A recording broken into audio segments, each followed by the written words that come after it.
सकाळी सकाळी आमच्याकडे बाबा आलते आणि ते कसे म्हणले माहिती का, आदेश अलक निरंजन. म्हणलो अलक निरंजन ठीक आहे, मला घेऊन चला तुमच्या संग दाणे सांभाळतो. तेवढ्यात फार्म हाऊसवरती आलो, इकडं काहीतरी खोल फिटिंग चालू होती. मला पण सांगा ना, पप्पा आले ट्रॅक्टर घेऊन गाडी काढ म्हणे. मग गाडी बिडी काढली आणि तेवढ्यात पाईपाची फिटिंग आहे पूर्ण झाली. वा वा वा वा, कसं दिसतंय पाईप नाद ना.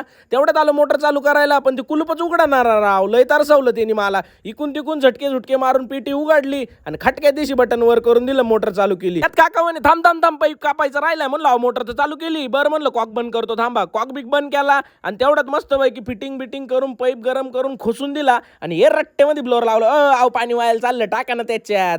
ते म्हणे थांब, तुला कळतं का पाईप धुवायला लागतोय पहिले. मग पाईप बीप धुवून घेतला आणि आता आपण हे औषध घेतलं. आता या औषधाचं काम काय तुम्ही मला सांगायचं, मी नाही तुम्हाला सांगणार. आंब्याला फवारायचंय ते काय काम असतं ज्यांना माहिती त्यांनी सांगा. मग सेटिंग बिटिंग केली ब्लोअरची. इकडे बघा कसं औषध मिक्स होते बाई, लई चांगला उडायला लागले. ते चाळणीमध्ये टाकून दिली काकांनी, लागले ना फवारायला.